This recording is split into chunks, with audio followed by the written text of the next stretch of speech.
الحمدللہ اللہ تبارک و تعالیٰ کی عطا کردہ توفیق اور نبی مکرم صلی اللہ علیہ وآلہ وسلم کی رحمت سے ہمارا آج سورہ نساء کورس کا پہلا دن ہے۔ اللہ تبارک و تعالیٰ ہماری اس حاضری کو قبول فرمائے اور قرآن مجید سے ہمارا تعلق جو ہے وہ مضبوط فرمائے۔ اس علم کی مجلس میں تھوڑی سی میں اس لیے گفتگو کرنا چاہتا ہوں کہ ہمارا شوق جو ہے وہ بڑھے اور اللہ کریم کے فضل سے آپ لوگوں کی محبت سے آج خوبصورت آغاز ہوا چاہ رہا ہے۔ یاد رکھیے علم دین کی مجلس میں کچھ حاصل ہو نہ ہو، صرف اس مجلس میں بیٹھ جانا ہی بڑے کمال کی بات ہے۔ حضور علیہ الصلوۃ والسلام مسجد نبوی میں تشریف لائے تو 3 گروہ بیٹھے ہوئے تھے، علیحدہ علیحدہ گروپ بنا کر۔ ایک میں اللہ کا ذکر ہو رہا تھا، کثرت سے ذکر ہو رہا تھا، اور ایک میں قرآن مجید کی تلاوت ہو رہی تھی۔ ایک گروہ والے جو ہیں وہ علم دین سکھا رہے تھے، ایک دوسرے سے مسائل پہ گفتگو کر رہے تھے۔ حضور علیہ الصلوۃ والسلام نے تینوں گروہوں کو دیکھا اور اس گروہ میں جا کے بیٹھ گئے جس جگہ پہ علم دین سیکھنے اور سکھانے کی مجلس لگی ہوئی تھی۔ سبحان اللہ۔ اور حضور علیہ الصلوۃ والسلام نے ارشاد فرمایا کہ علم دین سیکھنا، جیسے ایک بہت مشہور حدیث ہے کہ حضور علیہ الصلوۃ والسلام کی بارگاہ میں ایک بوڑھے صحابی آئے اور آ کے عرض کی کہ یا رسول اللہ صلی اللہ علیہ وسلم میں علم دین سیکھنے کے لیے آیا ہوں۔ حضور علیہ الصلوۃ والسلام مسجد نبوی میں تکیہ لگا کے بیٹھے ہوئے تھے، ٹیک لگا کے۔ تو حضور علیہ الصلوۃ والسلام نے تکیے سے اوپر ہوئے اور خوش ہوئے۔ آپ نے فرمایا آنے والے خوش آمدید، خوش آمدید، خوش آمدید۔ 3 بار آپ نے اسے کہا کہ تم واقعی علم دین سیکھنے کے لیے ہے۔ اور آپ نے ایک بہت مشہور حدیث سنی ہوگی کہ حضور علیہ الصلوۃ والسلام کی بارگاہ میں حضرت کعب بن احبار رضی اللہ عنہ تشریف فرما تھے، تو اسرائیل تشریف لائے اور کہا یا رسول اللہ اس آپ کے صحابی کی عمر میں چند گھڑیاں باقی ہیں، چند لمحات کے بعد یہ دنیا سے میں اس کی روح قبض کر لوں گا۔ حضور صلی اللہ علیہ وسلم نے یہ پیغام حضرت کعب بن احبار رضی اللہ عنہ کو جب دیا تو حضرت کعب رضی اللہ عنہ عرض کرنے لگے یا رسول اللہ یہ جو میرے پاس قیمتی وقت ہے دنیا میں، اس میں مجھے کوئی ایسا عمل بتائیے کہ میں وہ کام شروع کر دوں جو اللہ کو بڑا پسند ہے، کیونکہ اس کام کے دوران میری موت آ جائے۔ ہم بھی چاہتے ہیں نا کہ اچھا کام کرتے کرتے موت آئے۔ تو عرض کی یا رسول اللہ کوئی ایسا عمل بتائیں کہ میں وہ کروں جس دوران میری موت آ جائے۔ اب حضور علیہ السلام نے یہ نہیں فرمایا کہ تو وضو کر، غسل کر، قرآن پڑھ کر، تلاوت کر، سجدے میں چلا جا۔ حضور علیہ السلام نے فرمایا کہ تو علم دین سیکھنا شروع کر دے۔ سبحان اللہ۔ اس نے کہا یا رسول اللہ علم دین سیکھنا، اب علم دین کس چیز کا سیکھے گا؟ حج، زکوٰۃ، کسی بھی چیز کا سیکھے گا تو وہ کام کرنے کا اسے موقع ہی نہیں ملے گا۔ چند گھڑیاں تو اس کی زندگی کی ہے، لیکن حضور علیہ الصلوۃ والسلام کی اس حدیث سے اشارہ ہوتا ہے کہ علم دین سیکھنا دنیا کے تمام کاموں سے افضل کام ہے۔ تو آپ لوگ تشریف لائے ہیں، آپ بلیو کریں کہ آپ نے جو وقت یہاں پہ دینا ہے 45 منٹ 40 منٹ، آپ کو اتنے برے وقتوں سے یہ بچا لے گا، آپ حیران رہ جائیں۔ آپ کے راستے کی دعائیں بس کمال ہے، اور اپنی خوش نصیبی پہ اللہم اعنی علی ذکرک و شکرک و حسن عبادتک، یہ کثرت سے دعا کریں کہ یا اللہ تیرا شکر ہے کہ تو نے ہمیں اپنی اس مجلس میں بیٹھنے کی توفیق عطا فرمائی، اور ہے اس کی توفیق سے ہم شروع کرتے ہیں انشاءاللہ تبارک و تعالی۔ دوران گفتگو اگر کسی کے ذہن میں کوئی خیال آئے، کوئی سوال آئے تو آپ نیچے لکھ لیجئے گا، اور بعد از کلاس آپ واٹس ایپ پہ وہ مسئلہ پوچھ سکتے ہیں، کلیئر کر سکتے ہیں، یا آپ مجھ سے مل کے اس مسئلے کے متعلق گفتگو کر سکتے ہیں۔ اللہ نے یہ جو سورہ نساء ہے اس میں بہت سارے ایسے موضوعات ہیں جو سورۃ مائدہ میں بھی ہے اور سورۃ عمران میں بھی ہے، کیونکہ اس سورہ میں اللہ تبارک و تعالیٰ نے مخاطب زیادہ عورت کو کیا ہے، عورت کا رتبہ، عورت کے فرائض اور عورت کے ہی متعلق کثیر تعداد میں مسائل اس صورت میں موجود ہے، اس لیے اسے سورہ نساء کہا جاتا ہے۔ اور ام عائشہ صدیقہ رضی اللہ تعالی عنہا فرماتی ہیں کہ یہ سورہ جب نازل ہوئی، میں اس وقت اکثر تعداد جب سورہ نازل ہوتی تھی اس وقت میں رسول اللہ صلی اللہ علیہ وسلم کے پاس ہوتی تھی۔ تو اس سے یہ بھی ثابت ہوا کہ یہ جو سورہ ہے یہ سورت مدنی ہے، کیونکہ اما عائشہ صدیقہ رضی اللہ تعالی عنہا کا نکاح جو ہے یہ جب ہوا آپ کا زیادہ وقت جو ہے وہ مدینے میں گزرا ہے، تو یہ سورت جو ہے یہ سورت مدنی ہے۔ اللہ نے فرمایا یا ایھا الناس، یہ یا ایھا الناس جو ہے یہ پکارنے کے لیے ہوتا ہے، یا ایھا المؤمنون، یا ایھا الکافرون، ٹھیک ہے، یا ایھا، اس سے اے لوگو، یا ایھا الناس لوگو۔ یہ قرآن مجید میں بہت مقامات پہ یہ لفظ آیا ہے، اتقوا سے ڈرنا، ربکم۔ اب یہ جو کم لفظ ہے آپ نے صرف آج 4 سے 5 لفظ ایسے سیکھنے ہیں کہ جس کی پہچان آپ کو ہو جائے۔ یہاں پہ لفظ ہے ربا کم، اگر اس کو روک کے پڑھا جائے تو لفظ کیا ہے؟ ربا کم، اپنے رب۔ یہ جہاں بھی لفظ کم اور نیچے ایک لفظ آیا ہم، ان 2 لفظوں کی آپ نے پہچان کرنی ہے، ٹھیک ہے، 2 لفظوں کی پہچان کرنی ہے۔ ربا کم اس سے ہے اپنے رب، یعنی کہ جب لفظ کم آئے گا اس سے مراد ہے اپنا، اور جب لفظ ہم آئے گا اس سے مراد ہے اس کا، ٹھیک ہو گیا۔ جیسے آگے لفظ آیا نا خلقکم، تمہیں پیدا کیا، لفظ کے آخر میں آیا کم، اس سے مراد کیا ہے؟ تمہیں، کم سے مراد ہے تمہیں، تمہارا مال، تمہاری چیز۔ جب بھی آخر میں کم آئے گا اس سے مراد ہوگا کہ اس سے مراد ہے کہ اللہ تمہیں مخاطب کر رہا ہے۔ من، یہ قرآن مجید میں کئی بار لفظ آیا ہے من، اس کا ترجمہ جہاں بھی آئے گا اس سے مراد ہوگا سے، اور یہ ہمیشہ کسی نہ کسی لفظ کے ساتھ مل کے پڑھا جائے گا۔ من، یہ ذہن میں رکھ لیں۔ نفس کا مطلب نفس، جان۔ واحدہ دن، واحد ایک، واو۔ اب واو جہاں بھی آئے گا اس کا مطلب ہوتا ہے اور، کیا ہوتا ہے؟ اور۔ وخلق، پیدا کرنا، منہا، اس سے، زوجہا، وبث منہما، پھر ہما آ گیا کہ نہیں، اور پھیلائے ان دونوں میں سے، پھیلائے ہما کا مطلب جب بھی آئے گا اور الف سے پہلے میم پہ جب بھی زبر آئے گا تو یہ جب بھی لفظ آئے گا تسنیہ، اس سے مراد یہ ہوتا ہے کہ 2 کی بات ہو گئی۔ رب ارحمہما، یہ لفظ پڑھا ہوا ہے نا آپ نے، جب بھی ہما کا لفظ آئے گا یہ کس کے لیے ہوگا؟ یہ 2 کے لیے۔ رجالن، یہ مرد کو کہتے ہیں، کثیرن، زیادہ کو کہتے ہیں، ونساء، عورتیں۔ لیکن یہاں پہ جب اللہ تبارک و تعالیٰ نے کلام کیا تو رجالن سے مراد ایک مرد ہے، اور کثیرن ونساء، عورتوں کا جب ذکر فرمایا تو فرمایا کہ عورتیں، جمع۔ اس سے مراد یہ ہے کہ اللہ تبارک و تعالیٰ نے عورتوں کی کثرت کی بشارت دی ہے کہ عورتیں تمہارے اندر کثیر تعداد میں ہیں۔ اچھا جی، واتقوا اللہ، واو پھر آ گیا، اس کا مطلب کیا تھا؟ اتقوا اللہ، اللہ سے ڈریے۔ اللہ سے، یہ اللہ نے لفظ جب بھی آئے گا اس سے مراد ہے وہ جو تساءلون، آپس میں مانگتے ہو، بھی اس سے، والارحام، رشتے، ان اللہ کان علیکم رقیبا۔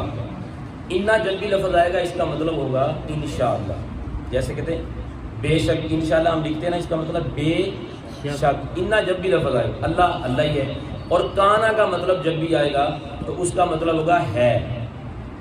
کیا ہے؟ ہے۔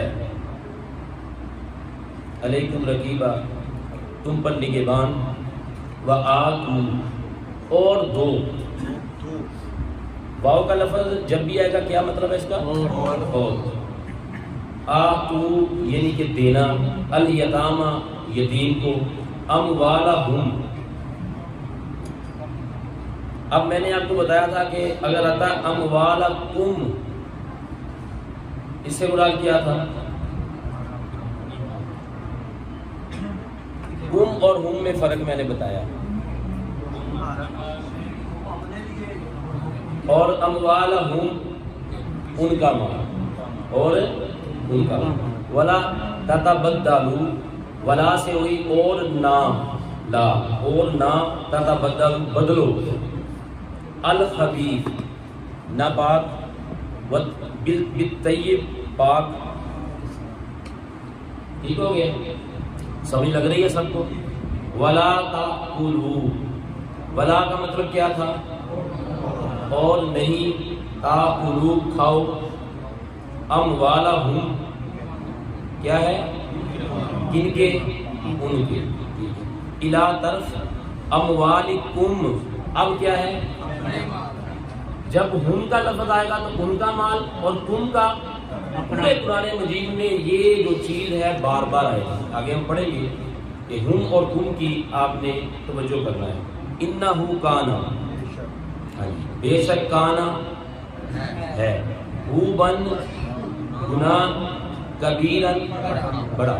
آئیے تفسیر کی طرف، اب بال پوائنٹ یا پینسل سائڈ پہ کر کے اب توجہ فرمائی۔ اللہ تبارک و تعالیٰ اس آیت مبارکہ میں اپنے بندوں سے کلام کر رہا ہے، اور یہاں پہ جو کلام ہو رہا ہے یہ ہر انسان سے ہو رہا ہے، مسلمان ہے چاہے کافر ہے، اور چونکہ یہاں کلام جو ہے عورت کے ساتھ بھی ہو رہا ہے۔ الناس، اس سے مراد یہ کہ تمام انسان، تمام بنی آدم سے کلام ہو رہا ہے۔ یہاں پہ خاص مرد نہیں ہے، خاص گناہ گار نہیں ہے، خاص نیک نہیں ہے، فرمایا کہ تمام انسانوں سے۔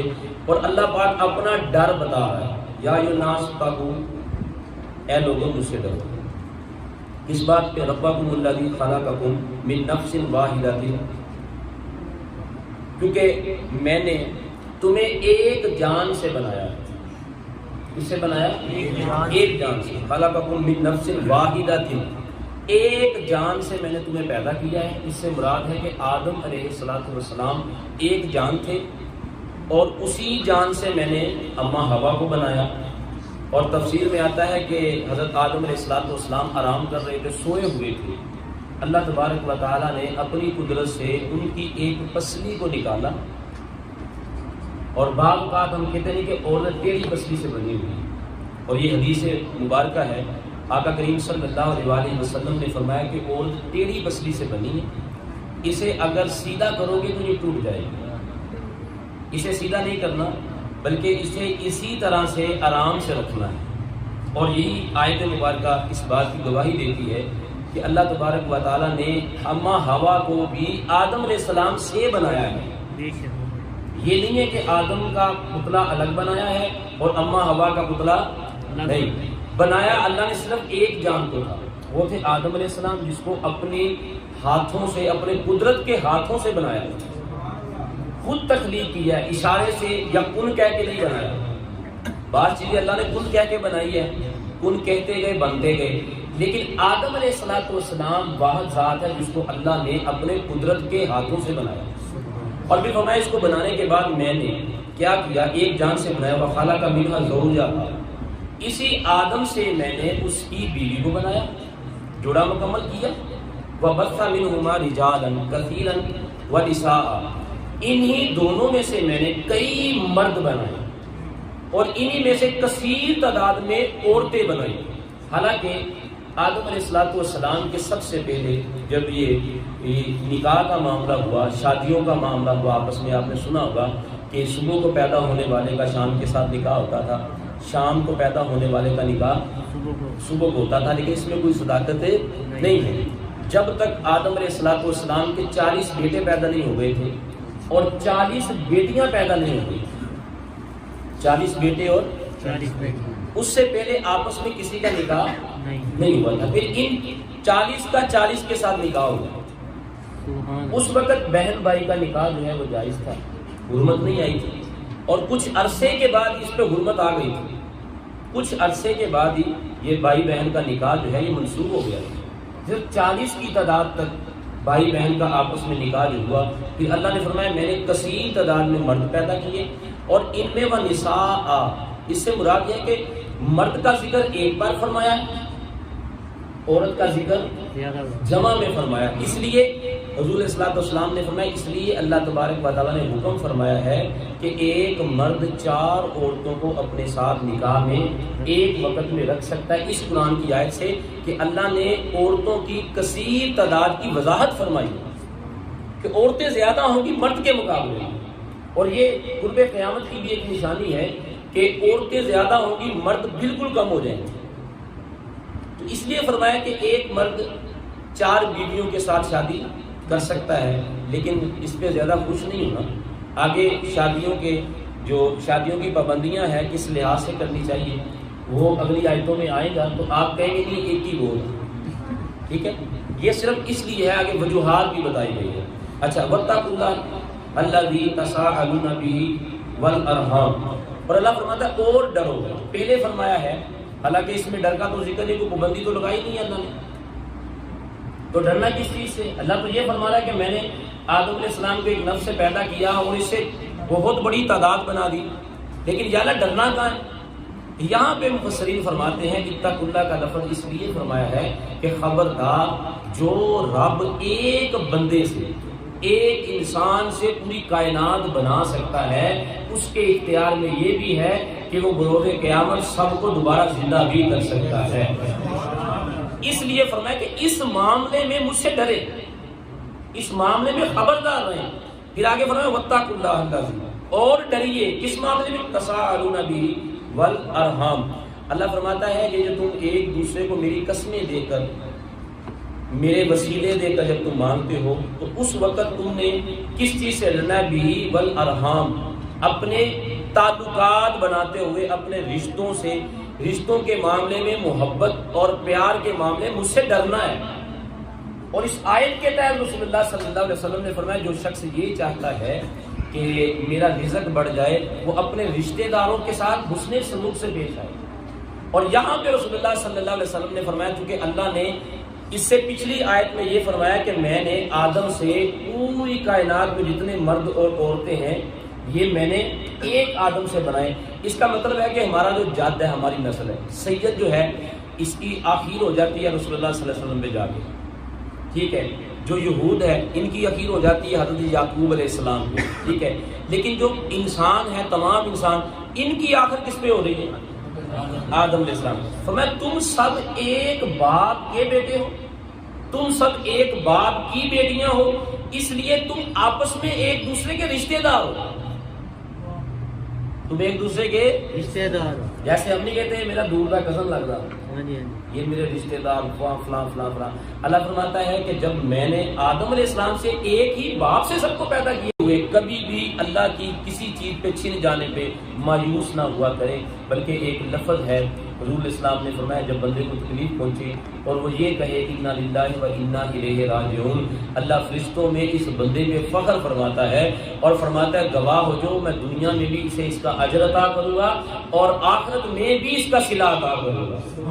تو بندے کو سب سے زیادہ اللہ پہ توکل ہونا چاہیے، یقین ہونا چاہیے. اللہ پہ جب یقین کامل ہوگا پھر بندہ کسی بھی پریشانی میں مایوس نہیں، اسے پتا ہوگا کہ میرا بادشاہ کون ہے، میرا مالک کون ہے، میں کس کی کریمے میں پل رہا ہوں، میں کس کی رحیمی میں پل رہا ہوں. ہمارا کام یہ ہے کہ اس آیتوں کے مطابق ہمیں جو دو حکم دیے ہیں، وہ پہلا حکم یہ ہوا ہے کہ کبھی بھی اس گمان میں نہ رہنا، اپنی پیدائش کو دیکھنا ہے کہ تجھے اللہ نے پیدا کس انداز سے کیا.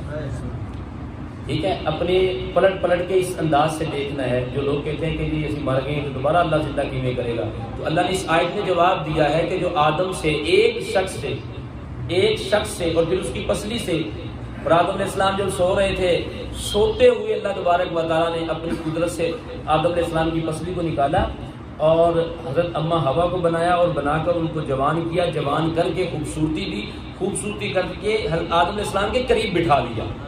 آدم علیہ السلام کی جب آنکھ کھلی نا تو جناب آدم علیہ السلام بڑے خوش ہوئے. اللہ نے اس انداز کے ساتھ یہ معاملہ کیا. آدم علیہ السلام نے کہا کہ آپ کون ہیں؟ کہا جی میرا نام ہوا ہے. تو آدم علیہ السلام یہ تفصیل بیان کر رہا ہوں. تو اللہ تبارک و تعالیٰ نے اس انداز کے ساتھ جوڑے کو بنایا اور یہ ہمارے لیے. پھر آدم علیہ السلام نے پوچھا کہ اے ہوا تو کس لیے آئی ہے؟ تو اس نے کہا کہ مجھے اللہ نے تیری تسکین کے لیے پیدا کیا، تیری تسکین کے لیے پیدا کیا ہے، تیرے سکون کے لیے پیدا کیا ہے. آدم علیہ السلام نے اللہ کا شکر ادا کیا. پھر ان دونوں کا نکاح ہوا. جب نکاح ہوا تو پھر جیسے میں نے کہا کہ 40 بیٹے، 40 مرد اور 40 عورتیں جب ہو گئی تو پھر اللہ تبارک و تعالیٰ نے ان 40 کا 40 کے ساتھ نکاح کرنے کا حکم دیا. پھر یہ پورا سلسلہ چلا اور آج آپ دیکھ رہے ہیں کہ یہ جتنی بھی انسانیت ہے، جتنے بھی انسان ہیں قیامت تک، وہ سب کا ذکر ابو البشر آپ کو اس لیے کہا جاتا ہے کہ آپ تمام انسانوں کے ابا جی ہیں،